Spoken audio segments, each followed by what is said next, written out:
Hi നമസ്കാരം. എല്ലാവർക്കും നമ്മുടെ പുതിയ വീഡിയോയിലേക്ക് സ്വാഗതം. അപ്പോൾ ഇവിടെ ഇന്നത്തെ ചെറിയ വിശേഷങ്ങളൊക്കെ ആയിട്ടാണ് വന്നിരിക്കുന്നത്.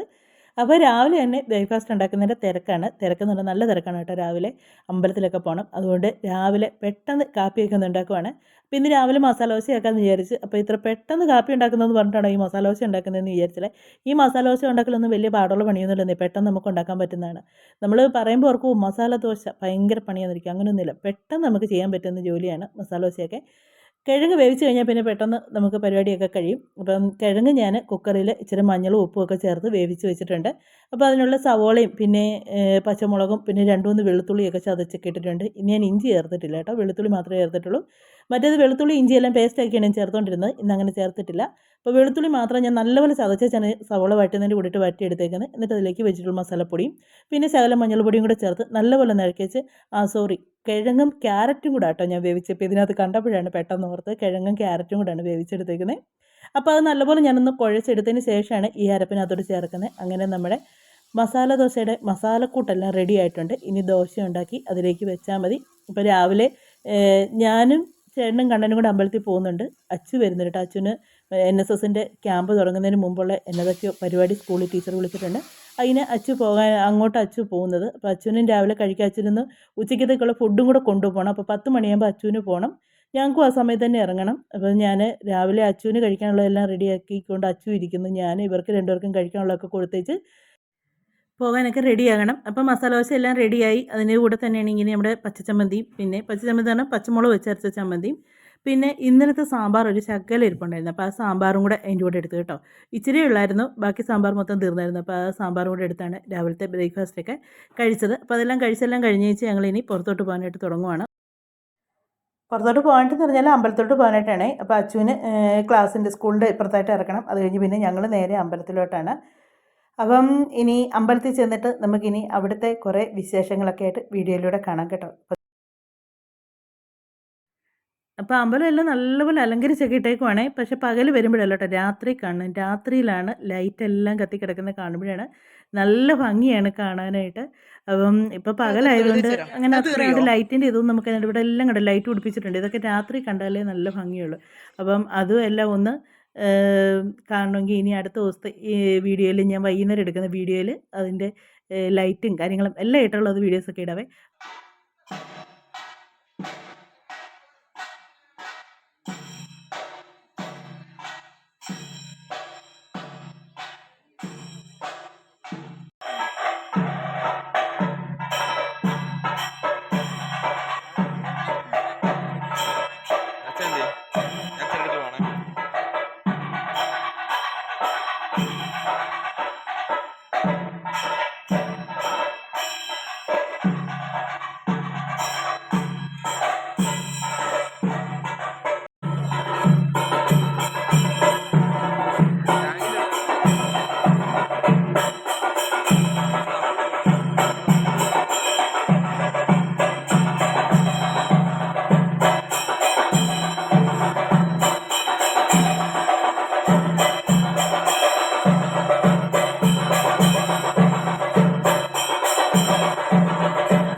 അങ്ങനെ കൊടി കയറിക്കഴിഞ്ഞു. ഇനി 8 നാൾ ഞങ്ങളുടെ ഈ ദേശത്ത് ആഘോഷങ്ങളുടെ ദിവസങ്ങളാണ്.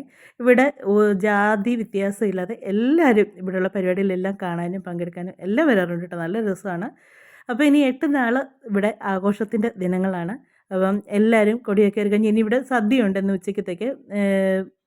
പ്രസാദകൂട്ട് എന്ന് പറയും. അപ്പോൾ അതെല്ലാം കഴിഞ്ഞിട്ട് ഇനി എല്ലാവരും പോകത്തുള്ളൂ. പക്ഷേ ഞങ്ങൾ നേരത്തെ ഇങ്ങ് പോകുന്നു കേട്ടോ. കാര്യം എന്താണെന്ന് വെച്ചാൽ അച്ചു ഉച്ച കഴിയുമ്പോഴത്തേക്ക് വരുമ്പോഴത്തേക്ക് എനിക്ക് അവളെയും കൊണ്ട് കടയിലൊക്കെ ഒന്ന് പോകണം. അപ്പോൾ അങ്ങനെ കുറേ കാര്യങ്ങളൊക്കെ ഉണ്ട്.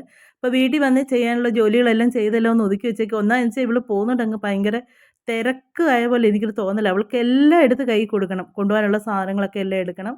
അപ്പോൾ അതെല്ലാം ഒന്ന് അറേഞ്ച് ചെയ്ത് വെക്കേണ്ടതുകൊണ്ട് ഞങ്ങളിങ്ങനെ പോന്നു വെച്ച് കഴിഞ്ഞാൽ ചോറും കറിയെല്ലാം വെച്ചിട്ടൊക്കെ വേണം ബാക്കിയുള്ള കാര്യങ്ങളൊക്കെ ചെയ്യേണ്ടത്. അപ്പോൾ ഞങ്ങൾ അമ്പലത്തിൽ നിന്ന് പോന്നപ്പം അമ്പലത്തിൽ ചെന്ന് കഴിയുമ്പോൾ എല്ലാവരും അറിയാവുന്നവരല്ലേ. അപ്പോൾ എല്ലാവരെയും കണ്ട് എല്ലാവരോടും ഒക്കെ വർത്താനമൊക്കെ പറഞ്ഞതിന് ശേഷമാണ് ഞാൻ അപ്പോൾ ചേട്ടൻ എന്നെ വിളി തുടങ്ങി കേട്ടോ, നീ ഒന്ന് വരുന്നുണ്ടോ ഇങ്ങോട്ടെന്ന് ചോദിച്ചിട്ട്. അവർക്കൊക്കെ ധൃതിയാണ് അമ്പലത്തിലൊക്കെ വന്നു കഴിഞ്ഞാൽ പെട്ടെന്ന്. അവർക്കൊക്കെ എന്ന് പറഞ്ഞാൽ അല്ലാതെ കൂട്ടുകാർ കൂടുമ്പോഴല്ലേ അവർക്കൊക്കെ സംസാരിക്കണം. നമ്മൾ ഈ അടുക്കളക്കകത്തുനിന്ന് വല്ലപ്പോഴും അല്ലേ ഒന്ന് വെളിയിലോട്ട് ഇറങ്ങുന്നത്.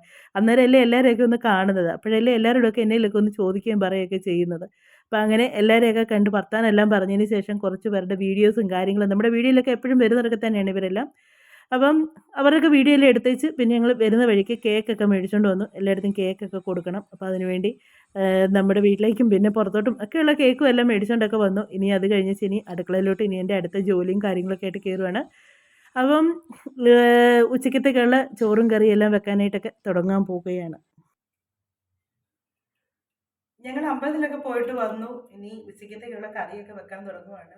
അതിന് മുന്നേ ഞാൻ കാര്യം പറഞ്ഞോട്ട് കേട്ടോ. സത്യമായി ചിരിയും വന്നു, അതിലേറെ വിഷമവും വന്നു കേട്ടോ. വേറെ ഒന്നും കൊണ്ടല്ല, കഴിഞ്ഞ ദിവസം ഒരു വീഡിയോ ഇട്ടില്ലായിരുന്നു. നീ അന്ന് ഇവിടെ ആരും ഇല്ലാതെ ഫുഡൊന്നും അങ്ങനെ ഉണ്ടാക്കിയില്ല. തട്ടിമുട്ടിയൊക്കെയുള്ള കാര്യങ്ങളൊക്കെ ആയിരുന്നു. പിന്നെ എന്നാ വെച്ചാൽ പച്ചക്കറി കണ്ടുള്ള മണലെടുക്കലും കാര്യങ്ങളും അങ്ങനെയൊക്കെ ആയിരുന്നു. അപ്പോൾ ഞാൻ എന്നിട്ട് തമ്മനയിൽ എന്താണെന്ന് ചോദിച്ചാൽ കഴിക്കാനും കുടിക്കാനും ഒന്നും ഇല്ലെങ്കിലും കുത്തിയിരിക്കാൻ സമയമില്ലെന്നായിരുന്നു. ഞാൻ വേറൊന്നുമല്ല ഉദ്ദേശിച്ചത് കേട്ടോ. എനിക്കിവിടെ പട്ടിണിയാന്നല്ല ഞാൻ ഉദ്ദേശിച്ചത്. അന്ന് പ്രത്യേകിച്ച് ഫുഡൊന്നും ഉണ്ടാക്കിയില്ല എന്നായിരുന്നു ഉദ്ദേശിച്ചത്. പക്ഷെ അത് ഞാൻ ആദ്യമായിട്ട് കാണുവാണ് ആളുടെ കമൻറ്റ്. എൻ്റെ വീഡിയോയിൽ ഇതുവരെ ഒരാൾ കമൻറ്റ് കാണുന്നില്ല. അപ്പോൾ എനിക്ക് എന്നതോ ദാരിദ്ര്യം പട്ടിണിയെന്ന് പറഞ്ഞിട്ട് അങ്ങനത്തെ വീഡിയോ കാണാൻ വന്നാന്ന് തോന്നുന്നു. എനിക്ക് ഞാൻ വീഡിയോ എടുക്കുന്നുണ്ട്. പക്ഷെ എൻ്റെ വീട്ടിലുള്ള ഇല്ലായ്മയും വല്ലായ്മയും കാണിക്കാൻ വേണ്ടിയല്ല ഞാൻ വീഡിയോ എടുക്കുന്നത്. ഞാൻ ചെയ്യുന്ന ജോലിയും കാര്യങ്ങളൊക്കെ അങ്ങ് വീഡിയോയിലൂടെ കാണിക്കുന്നതേ ഉള്ളൂ. അങ്ങനെ ഒരു സിമ്പതി എനിക്ക് വേണമെന്ന് യാതൊരു താല്പര്യമില്ല. അങ്ങനെ ഒരു സിമ്പതിയിലൂടെ എനിക്ക് വീഡിയോ ചെയ്യണമെന്ന് യാതൊരു താല്പര്യമില്ല. നമുക്ക് ഞാൻ ചെയ്യുന്ന കാര്യങ്ങൾ എടുക്കുന്നതിന് ചില ദിവസം എൻ്റെ വീട്ടിൽ നിന്ന് ഇഷ്ടംപോലെ കറികൾ കാണും, ചില സമയത്ത് ഒരൊറ്റ കറിയേ കാണത്തുള്ളൂ. അത് ആരായിരുന്നു ആരാണ്ട് ചോദിച്ചു ചേച്ചി ഇത്രയും കറികളൊക്കെ അങ്ങനെയൊന്നും ഇല്ല കേട്ടോ. ചില ദിവസം മീൻ മാത്രമേ കാണത്തുള്ളൂ, ചിലപ്പം തോരനും ചമ്മന്തി മുട്ടയെ കാണത്തുള്ളൂ, അങ്ങനെയൊക്കെയുള്ളൂ. അല്ലാതെ എന്നും ഇറച്ചി മീനും അങ്ങനെ. പിന്നെ ഇവിടെ ഇവർക്ക് മീൻ വേണമെന്ന് നിർബന്ധമുള്ളതുകൊണ്ട് മത്തിയാണെങ്കിലും എന്നേലൊക്കെ ഒരു ഇച്ചിരി മീൻ കാണും, ഇല്ലാഴികൊന്നുമില്ല. അങ്ങനെയാണ് കാര്യങ്ങൾ പോകുന്നത്. അപ്പം ഓർക്കുമായിരിക്കും ഞാൻ ഇത്രയും ഇതായിട്ട് പറയുന്നത് എന്നാന്ന്, തമിഴിലൊക്കെ ഇടാനായിട്ട് എന്നാന്നറിയാതെ തലേ ഇങ്ങനെ ആലോചിക്കുമ്പോണ്ടല്ലോ തലയിൽ കൂടെ പുക വരുന്ന പോലെ നമുക്ക് തോന്നും. കാര്യം എങ്ങനെ ഇട്ടാലാണ് ആൾക്കാരൊന്ന് ശ്രദ്ധിക്കുന്നതെന്ന് ഓർത്തിട്ട്. അപ്പം അതിൻ്റെ കമൻറ്റ് വന്നതെന്നു ചോദിച്ചാൽ ഉടായിപ്പെന്ന് പറഞ്ഞ കമൻറ്റ് വന്നു. എനിക്കൊന്ന് അവർ ഉദ്ദേശിച്ചത് ഞാൻ ഇതായിരിക്കും, ഭയങ്കര ബുദ്ധിമുട്ടൊക്കെയാണ് വീട്ടിൽ ചോറും കറിയൊന്നും വെക്കാൻ നിവൃത്തിയില്ല എന്നൊക്കെ ആയിരിക്കും ഞാൻ ഇട്ടേന്ന് ഓർത്തായിരിക്കും കാണാൻ കയറിയത്. പക്ഷേ അതിനകത്ത് കയറി കഴിഞ്ഞപ്പോൾ അങ്ങനെയൊന്നും അല്ലായിരുന്നു. ഞാൻ ഉദ്ദേശിച്ചത് അന്നത്തെ ദിവസം വീട്ടിൽ പ്രത്യേകിച്ച് ജോലിയൊന്നും ഇല്ല എന്നാട്ടോ. പിന്നെ അങ്ങനെ ഞാൻ തമ്മനയിൽ ഇട്ടതിൽ അങ്ങനെ കയറി കണ്ടതിന് എന്തെങ്കിലും ഇതുണ്ടെങ്കിൽ സോറി പറയുന്നു. കാര്യം എന്നാന്ന് ചോദിച്ചാൽ എനിക്ക് സത്യം പറഞ്ഞാൽ ഉടായ്പെന്ന് ഉറപ്പെടുന്നു, ദേഷ്യമൊന്നും തോന്നിയില്ല. എനിക്ക് ഭയങ്കര ചിരിയാണ് വന്നത് സത്യം.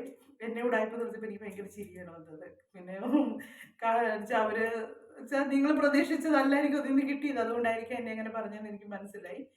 അപ്പം നിങ്ങൾ വീഡിയോ ഒക്കെ കാണുക കേട്ടോ, കണ്ട് സപ്പോർട്ട് ചെയ്യുക. കാര്യം എന്താണെന്ന് വെച്ചാൽ മിക്ക വീട്ടമ്മമാർക്കും സ്വന്തമായിട്ടൊരു വരുമാനം വേണമെന്ന് ആഗ്രഹമുണ്ട്.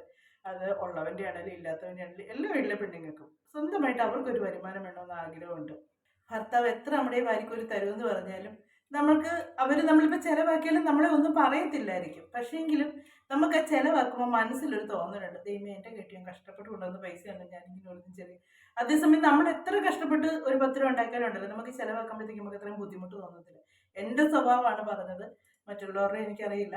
പിന്നെ അതുകൊണ്ട് എനിക്ക് എൻ്റെ വീട്ടിലെ സാഹചര്യം എന്ന് പറഞ്ഞാൽ എൻ്റെ കുഞ്ഞുങ്ങളുടെയും ഭർത്താവിൻ്റെയും കാര്യം നോക്കിയിട്ട് എനിക്ക് എല്ലാ കാര്യത്തിലും ഇറങ്ങാൻ പറ്റത്തുള്ളൂ. അപ്പോൾ എനിക്ക് പുറത്ത് പോയി ജോലി ചെയ്യാൻ പറ്റുന്നൊരു സിറ്റുവേഷൻ അല്ല. അതുകൊണ്ടാണ് വീട്ടിൽ ഇരുന്ന് തന്നെ ഞാൻ ഒരു വരുമാനത്തിന് വേണ്ടി തന്നെയാണ്, അല്ലാതെ ചുമ്മാ ഒരു സന്തോഷത്തിനോ ഒന്നും വേണ്ടി തന്നെയല്ല. പിന്നെ നമുക്ക് എന്നാന്ന് വെച്ചാൽ എന്നും ഈ അടുക്കളയിൽ കിടന്ന് ഈ നേരത്തെ എന്ന് പറഞ്ഞാൽ ഞാൻ രാവിലെ എണീറ്റ് കുളിച്ചാൽ പോലും മുടി ഒന്ന് ചെയ്യി ഒതുക്കി വെക്കുന്ന സ്വഭാവം എനിക്കില്ലായിരുന്നു. എങ്ങനെയൊക്കെ ആർക്ക് കാണാൻ എന്നൊരു ചിന്തയായിരുന്നു. പക്ഷെ ഇപ്പം അങ്ങനെയല്ല. ഇപ്പം കണ്ണെഴുതണം, പൊട്ട് തൊടണം, മുടി ചെയ്യി വൃത്തിയാക്കണം. നമുക്ക് നമ്മളെ കാണാൻ കുറച്ച് പേരുണ്ടെന്ന് പറയുമ്പോൾ നമുക്കതിന് മനസ്സൊരു സന്തോഷമാണ്. കാര്യം ഈ അടുക്കളയുടെ 4 ചുവരുകൾക്കുള്ളിൽ മാത്രം ഒതുങ്ങിക്കൂടുന്ന മിക്ക വീട്ടമ്മമാരും. അതുകൊണ്ടാണ് ഞാൻ പറഞ്ഞത് ഒരു വരുമാനത്തിന് വേണ്ടി തന്നെയാണ്. ഇപ്പൊ തമിഴിലൊക്കെ ഇടുമ്പോഴത്തേക്കും ഞാൻ അങ്ങനെ ആരെയും പറ്റിക്കാൻ വേണ്ടി ഒന്നും ഇടാറില്ല കേട്ടോ. കാര്യം അതിനകത്ത് എന്നതെങ്കിലുമൊക്കെ ഒരു കാര്യം വെച്ചായിരിക്കും ഞാൻ അതിൽ തമിഴിൽ ഇടുന്നത്. പിന്നെ എന്നാന്ന് ചോദിച്ചാൽ സോറി, അതേ എനിക്ക് പറയാനുള്ളൂ. ഞാൻ അങ്ങനെ ഇട്ടതിൽ എന്തെങ്കിലും ഫീൽ ആയിട്ടുണ്ടെങ്കിൽ സോറി. ഉടായ്പൊന്നും അല്ല കേട്ടോ. എൻ്റെ വീട്ടിൽ നടക്കുന്ന കാര്യങ്ങൾ അതുപോലെയൊക്കെ മുഴുവനൊന്നുമില്ല, കുറച്ച് കാര്യങ്ങളൊക്കെ നമുക്ക് പുറത്ത് കാണിക്കേണ്ട കാര്യങ്ങളും കാണിക്കേണ്ടാത്ത കാര്യങ്ങളും ഉണ്ടാകും ഒരു വീട്ടിൽ, അല്ലേ? മറയ്ക്കേണ്ടതും ഒളിക്കേണ്ടതും ഒളിക്കണം. നമ്മളെല്ലാം ഓപ്പൺ ആകാൻ പറ്റത്തില്ല മനുഷ്യരുടെ മുന്നിൽ. അപ്പം കുറച്ച് വിശേഷങ്ങളൊക്കെ ഇങ്ങനെ പച്ചക്കറി നമുക്ക് മറ്റൊരാൾക്ക് പ്രയോജനം. നമ്മളിപ്പോൾ ഒരു കാര്യം ചെയ്യുന്നു, അത് വേറൊക്കെ കാണുമ്പോൾ അവർക്കത് ചെയ്യണമെന്ന് തോന്നുക, അങ്ങനെ ഒരു സന്തോഷം തോന്നി. അങ്ങനെയാണ് പല കാര്യങ്ങളും. ചിലർ കുക്ക് ചെയ്യാത്തവർ കാണും, പക്ഷേ ഒരു ചാനലിനകത്തൊരു വീഡിയോ കണ്ട് ആ കുക്കിങ് കാണുമ്പോഴത്തേക്ക് അവർക്ക് തോന്നും ഒന്ന് കുക്ക് ചെയ്തേക്കാം എന്ന് തോന്നും. അങ്ങനെയുണ്ട്. അതുപോലെയാണ് ഓരോ കാര്യങ്ങളും. എനിക്ക് പലപ്പോഴും ജയചേച്ചി കുക്ക് ചെയ്യുന്ന കാണുമ്പോഴത്തേക്ക് എനിക്കങ്ങ് കൊതിയായിട്ടുണ്ട് സത്യം. പുള്ളിക്കാരി ഓടിച്ചാടി നടന്ന് അവിടെ ഇവിടെ അതൊക്കെ എടുത്ത് ഭയങ്കര സ്പീഡാണ്. അത് നമുക്ക് തോന്നും, ഏത് മടി പിടിച്ചിരിക്കുന്നവർക്കും ജയചേച്ചിയുടെ വീഡിയോ കണ്ടാൽ ഓട്ടോമാറ്റിക്കായിട്ട് അടുക്കള കയറി എന്തെങ്കിലുമൊക്കെ ചെയ്യാൻ തോന്നും. അതുപോലെ നമ്മളെ കൊണ്ട് എന്തെങ്കിലുമൊക്കെ ഒരു കാര്യങ്ങൾ മറ്റുള്ളവർക്ക് പ്രയോജനപ്പെടുന്നുണ്ടെങ്കിൽ പെടട്ടെ എന്നോർത്താണ് ഞാനും ഇത് വീഡിയോയിലൂടെ ഓരോന്നും ചെയ്യുന്നത് കേട്ടോ. അപ്പം മറക്കണ്ട, ആദ്യമായിട്ട് കാണുന്നവരാണെങ്കിൽ സബ്സ്ക്രൈബ് ചെയ്യുക, ലൈക്ക് ചെയ്യുക. വീഡിയോ കണ്ട് ഇഷ്ടപ്പെട്ടിട്ട് മതി കേട്ടോ.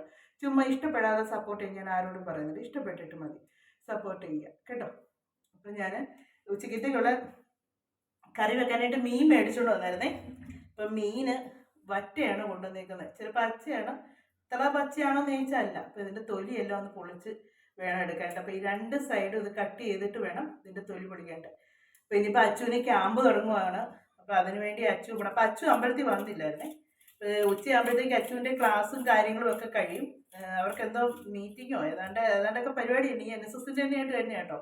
അല്ലാതെ കഴിഞ്ഞ ദിവസത്തെ ക്യാമ്പിൻ്റെ ഇതായതുകൊണ്ട് അതിന് പോവുകയൊക്കെ ചെയ്യണം. കുറച്ച് സാധനങ്ങളൊക്കെ മേടിക്കാനൊക്കെ ഉണ്ട്. അപ്പോൾ അതിന് പുറത്തോട്ടൊന്ന് പോവുകയൊക്കെ ചെയ്യണം. അതുകൊണ്ട് ഇപ്പം നമ്മുടെ ഇവിടെ എങ്ങനെയാണെന്ന് വെച്ചാൽ അമ്പലത്തിൽ കൊടി കയറുന്ന കണ്ടാൽ അത് ഇറങ്ങുന്നേ കാണണമെന്നാണ്. അപ്പം ഞാനും ചേട്ടനും കണ്ണനും പോയി കൊടി കയറുന്ന കണ്ടു. അച്ചു ആ സമയത്ത് ഇവിടെ ഇല്ല കേട്ടോ. അച്ചു 1-ാം തീയതിയാകും ഇനി 26-ാം തീയതി പോയാൽ വരാനായിട്ട്. അതുകൊണ്ട് അച്ചു കൊടി കയറുന്ന കാണാൻ നിന്നില്ല. അപ്പോൾ ഞാൻ മീനിൻ്റെ തൊലിയൊക്കെ ഒന്ന് പൊളിച്ച് ഉച്ച കഴിഞ്ഞ് 3 മണിയാകുമ്പോൾ അച്ഛനെയും കൊണ്ടൊന്ന് പുറത്തോട്ട് പോകണം. കുഴപ്പമില്ല കേട്ടോ, അത്ര പഴുത്തതൊന്നും അല്ല. തൊലി പൊളിച്ചപ്പം തൊലി മാത്രമായിട്ട് ഇങ്ങനെ പൊളിഞ്ഞു പോകുന്നു. ഞാൻ മീനല്ലേ ഇന്ന് വെട്ടിയെടുക്കട്ടെ. അപ്പം ഞാൻ ചോറിന് കറി പിന്നെ വെച്ചത് മീൻ കറി. അതിൻ്റെ ഒന്നും വീഡിയോസ് ഒന്നും എടുത്തില്ലായിരുന്നു കേട്ടോ. മീൻ കറിയും വെച്ചു, പിന്നെ ഒരു കുഞ്ഞ് അവിയലും വെച്ചു, പിന്നെ ഇച്ചിരി മീൻ വറുത്തും. ഇതായിരുന്നു ഉച്ചയ്ക്കത്തെ കറിയൊക്കെ ആയിട്ടുണ്ടായിരുന്നത്. അപ്പം ഇന്നത്തെ വിശേഷങ്ങളും കാര്യങ്ങളൊക്കെ പറഞ്ഞാൽ ഇതൊക്കെയായിരുന്നു. അപ്പം നമ്മുടെ വീഡിയോ ഒക്കെ അവസാനിപ്പിക്കാൻ സമയമായിട്ടുണ്ട്. അപ്പോൾ അടുത്ത വിശേഷങ്ങളൊക്കെ ആയിട്ട് വീണ്ടും അടുത്ത വീഡിയോയിലൂടെ കാണാവേ. അതുപോലെ തന്നെ ഈ വീഡിയോയുടെ ബാക്കിയായിട്ട് കുറച്ചും കൂടെ ഒക്കെ ഉണ്ടായിരുന്നു കേട്ടോ. അപ്പോൾ അതിനകത്ത് ഞാൻ ചേർത്തിട്ടില്ല. അപ്പോൾ അടുത്ത ദിവസത്തെ വീഡിയോയിലൂടെ ആ വിശേഷങ്ങളും കൂടെ ഒക്കെ ആയിട്ട് നമുക്ക് വീഡിയോയിലൂടെ കാണാമേ. അപ്പോൾ നമുക്ക് വീണ്ടും നാളെ കാണാം.